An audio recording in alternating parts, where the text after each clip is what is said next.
25 KO qui auraient dû être censurés. Oserez-vous découvrir les coups les plus brutaux et controversés de l'histoire de la boxe? Des frappes qui ont franchi la ligne, des combats qui auraient dû être arrêtés plus tôt.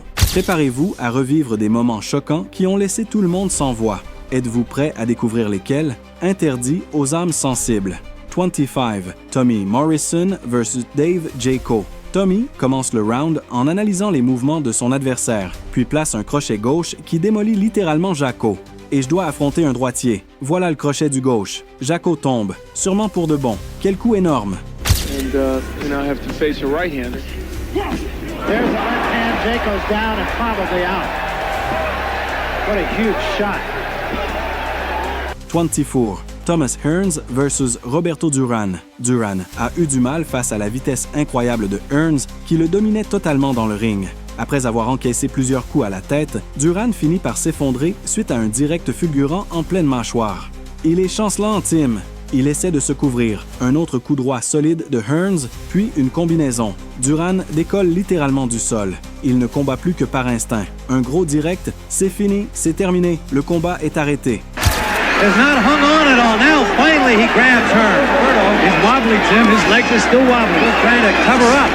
Another solid right hand by Thomas Hearns in a combination. The referee Padilla watching. There, he's up in the air again. Duran just fighting on instinct, though, Gil. He's just hanging a big right hand. That's it, Tim. Anytime you fall forward, the fight's over, Tim. A huge right. 23. Mike Tyson vs Marvis Frazier. Le grand Iron, Mike Tyson, au sommet de sa carrière, affronte Marvis Frazier, le fils du légendaire Joe Frazier. Tyson envoie un uppercut brutal suivi d'une combinaison de crochets qui laisse Frazier inconscient sur le sol, l'un des KO les plus rapides de l'histoire. Comme le père de Marvis, Joe, Marvis doit bouger, sinon ça va se finir très très vite. Uppercut, Marvis est touché, Frazier est à terre. Joe Cortez s'approche et il arrête le combat. Marvis's father, Joe. Marvis must move or we're going to be out of here very, very quickly. Uppercut and Marvis is hurt. Frazier is down. 22. David Tua vs John Ruiz. Tua ressemblait à un jeune Tyson dans ce combat, esquivant, jabant et envoyant des crochets destructeurs. Une fois Ruiz coincé contre les cordes, Tua déclenche une série de coups qui le rendent inconscient avant même qu'il ne touche le sol. Il encaisse un crochet gauche violent en tombant et il est peu probable qu'il se relève. Tony Perez dit « Ça suffit ».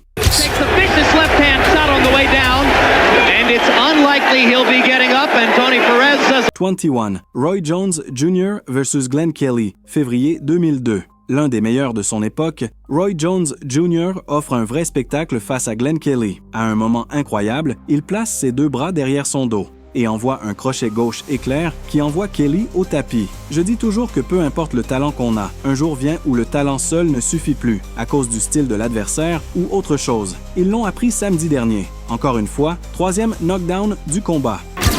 You know, I always say that regardless of what talent you have, it comes a fight sooner or later where your talent will not carry you there because of the style of the opponent or whatever. Shane Mosley learned that last Saturday night. Yeah. Once again, third knockdown of the night. 20. Julian Jackson vs Buster Drayton, un combat culte parmi les fans. Julian Jackson, l'un des meilleurs poids welters de tous les temps, était connu pour sa puissance de KO. Dès les premiers échanges, Jackson identifie les failles de Drayton et s'adapte comme un vrai champion. De magnifiques de combinaisons. Il sait comment frapper au corps, ce qui peut vraiment déranger un boxeur de 35 ans. 2. Sous la barre des 60 secondes ou dans les derniers instants des rounds, certains KO marquent à jamais l'histoire de la boxe. Jackson réalise un round explosif, mais finit violemment mis KO par un énorme crochet gauche. Jackson throws beautiful combinations, Tim. He sure does know how to punch to that body, which could bother a 35-year-old guy. A lot. Yeah.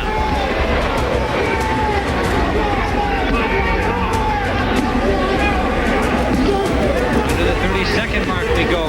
Tremendously grueling rounds these have been. What punishment Drayton is taking, Tim. Big round for Jackson here, this last 30 seconds particularly. And Drayton is still firing back. Oh, a big left. Oh, a tremendous left hand. Hooked him. Great Right drop on like the a button. tree.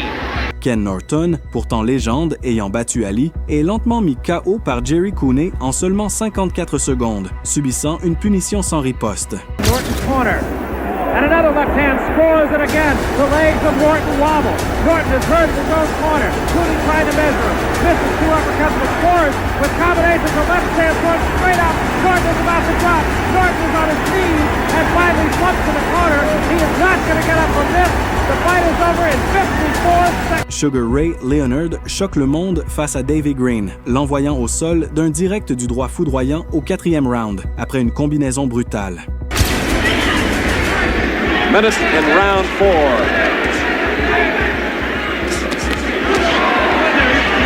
Now you see a little shorter range punching by the champion in white. Oh, a right hand. Most fighters would have gone down. Flush on the chin of the challenger. Combinations. Oh, and so long. Timber. What a series of punches. He is down the count and it is over. En numéro 17, James Toney éteint Charles Williams avec un crochet du droit net et précis. Un KO immédiat, sans appel. Puis, Muhammad Ali, au sommet de son art, terrasse Cleveland Williams grâce à une rafale éclair de coups, un modèle de vitesse et de puissance chez les poids lourds. Dusted in the ring, didn't he? And his legs are strong at this point. Let him out. Don't hold that head down. Let's go.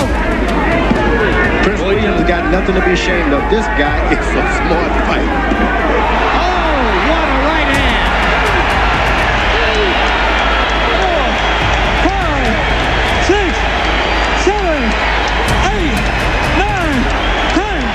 Dans un combat serré, Eric Morales piège Angel Chacon dans un coin et l'achève avec une combinaison puissante qui l'envoie à travers les cordes. A left missile by Williams. Williams will survive the round. A left strike, clear left, and a right. Williams caught on his back, but the bell will ring, but they'll keep counting. The bell, he keeps counting, and Casper says no, the round is over. They told us that the count would... Autre KO saisissant, Randall Bailey contre Mike Jones. Malgré sa domination, Jones finit brutalement arrêté par un seul uppercut du Knockout King. By Chacon. And Chacon languishes on those ropes. A bad place for him to be in, an even worse place now is the corner, which is where he is. Don't hold him. Morales won't let him out of that corner, and he is making him pay for being in there.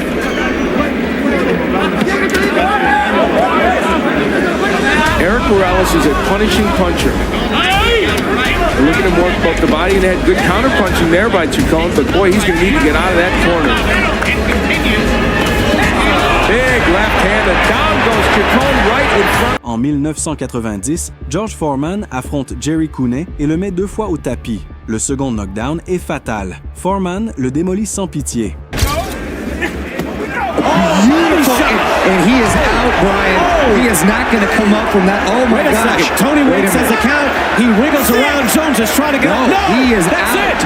And Randall that is Bailey. an upset of major proportions. Enfin, Tommy Morrison repère rapidement les faiblesses de Harry Terrell et le termine brutalement dans les 10 dernières secondes du premier round. There he goes. 2, 3, 4. And he is badly hurt. Learn anything about how to survive because he's got a minute and 8 seconds left. Oh, and that's it. And I don't think this fight's over. This fight's over. George Foreman blows. Parmi les KO les plus marquants de la boxe, on retrouve ce crochet gauche brutal de Tommy Morrison contre Harry Terrell, qui, malgré quelques tentatives de réponse, encaissa trop de coups puissants pour tenir debout. À 103 kg et 38 ans, Terrell n'a pas pu résister au direct du droit final. Combat terminé. By that Morrison left hand, but you know what? Harry Terrell has read the nose of Morrison. He's landing some punches, but he just is absorbing too many power shots from Morrison. Well, those 38 years may come into play in a hurry at 227 pounds. If he gets up, I'll be the most surprised person in the Coliseum. This fight should be over. Un autre moment historique, Joe Louis contre James G. Braddock. Un direct au menton a complètement éteint Braddock, un des plus grands KO du 20e siècle.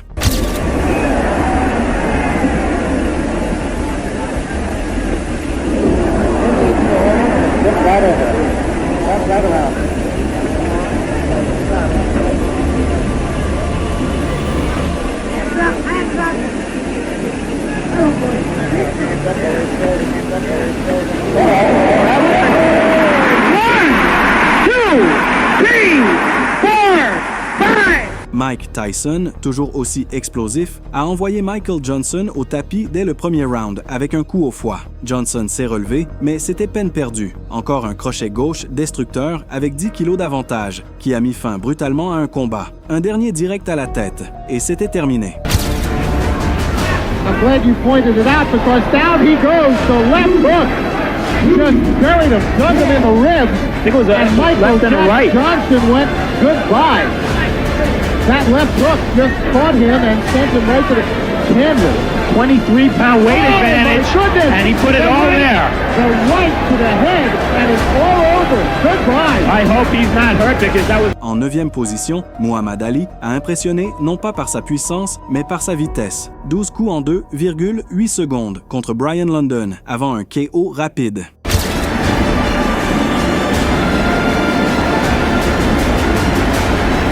Ali moving in on London. A fuselage of punches by Muhammad Ali. London goes down. The referee sends Ali to a neutral corner and picks up the count. George Foreman, dans les années 70, a dominé José Roman avec des frappes lourdes, dont un uppercut léger mais précis qui a suffi à conclure le combat. Try to pick the count up 5.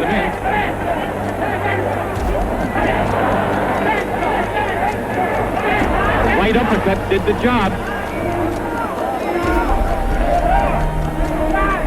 Ryan Garcia, malgré une chute au deuxième round contre Luke Campbell, a terminé le combat avec un crochet au foie imparable. Campbell s'est agenouillé, puis a réfléchi. Est-ce que je veux vraiment me relever? Except for that second round, like Chris mentioned, but I could see what Luke Campbell winning these some close rounds. But right now, Ryan Garcia is in control, and you can see the way his body language is reacting, coming forward with no respect. Eddie Reynoso saying to Ryan Garcia, "You're young." Body shot. And he goes down, and now Campbell is down on a knee, 2 knees. He's asking questions. He's asking, "Do I want to?" Enfin, Mike Tyson contre Henry Tillman, un KO typique des années 90. Tyson, dans son apogée, l'a mis au tapis avec un direct surpuissant au visage, après avoir raté un premier enchaînement.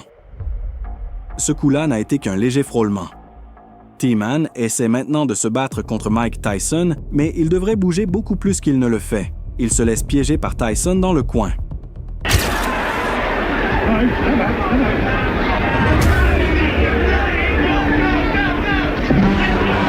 Right to the face of Tillman. He grabs and holds on. That one was a bit of a glancing blow. Tillman now is trying to fight Mike Tyson. He should be doing a lot more movement than he is now. He's allowing Mike Tyson to trap him in the corner.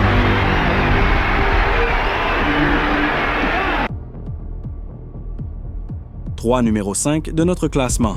Teofimo Lopez contre Mason Menard Lopez, l'un des plus grands noms de la catégorie des poids légers, a commencé très agressivement, en lançant des crochets et des directs que Menard ne pouvait tout simplement pas encaisser. Le coup final est arrivé rapidement. Un espoir invaincu de Philadelphie a perdu ce combat par TKO, puis a également perdu contre le futur champion WBO des poids légers, Ray Beltran. Comment évaluer Menard face à Lopez? Il a beaucoup d'expérience, mais là, il vient de se faire surprendre par un overhand de Lopez. Lopez passe directement à l'action. From Lopez. Lopez getting right to it. Wow! What a knockdown by Lopez! Numéro 4, Alan Green contre Jaidon Codrington. Le combat n'a duré que 18 secondes, se terminant avec Codrington violemment inconscient, allongé contre les cordes. Green est arrivé avec un palmarès parfait, 9 victoires, 9 KO. Il avait promis d'aller à l'intérieur et il a tenu parole. Il a touché fort dès le début et a littéralement détruit Codrington. Gauche et c'est terminé. Double digits as a pro, but 9 out of 9 all KO. And here's Green. He promised to go inside, and he's stung, and he has rocked Codrington's world and left. And it's over! Numéro 3, Razor Ruddock contre Michael Dokes Ruddock, célèbre pour la puissance dévastatrice de ses crochets, a touché Dokes avec un coup qui l'a éteint instantanément, alors qu'il était encore debout. J'avais donné les 3 rounds à Dokes, mais c'était serré. Oh, beau contre de Dokes, mais Ruddock avance sans utiliser ses jambes. Dokes tombe, et c'est fini, comme ça. Right now, Ruddock is fighting the wrong fight, not using his legs at all.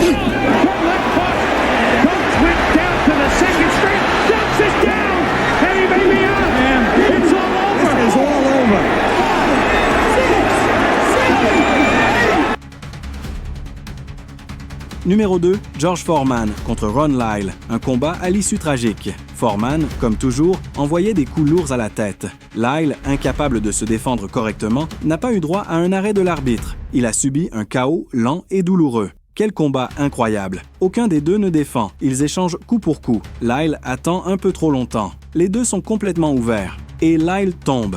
Foreman continue à frapper. Et c'est terminé. Foreman's using the fire in. Lyle's waiting just a little too long. They're both fighting. Foreman. Lyle's got to come back with down. Lyle down to the canvas. Foreman. Et enfin, numéro 1. Andy Lee contre John Jackson. Jackson plaçait ses meilleures attaques et passait facilement la garde de Lee. Mais en pleine offensive, il a oublié une règle d'or, toujours se protéger. C'est là que Lee l'a attrapé. Jackson cherche encore à charger. Il a Lee dans les cordes. Bon coup. Mais Lee réplique avec une droite dévastatrice. Jackson est à terre. Well, I didn't see the first one, but I saw the second one. Is Jackson trying to load up some shots here? He's got it back in the ropes, nails him with a pretty good shot, and he's staggered him just a bit. Look at that! Right hand, right back, and Jackson made it recover. That was a hard knockdown. Jackson's all over. Jackson is not... Voici donc les 5 KO qui auraient dû être arrêtés plus tôt dans l'histoire de la boxe. Dites-nous en commentaire, quel a été le plus brutal et lequel le plus spectaculaire?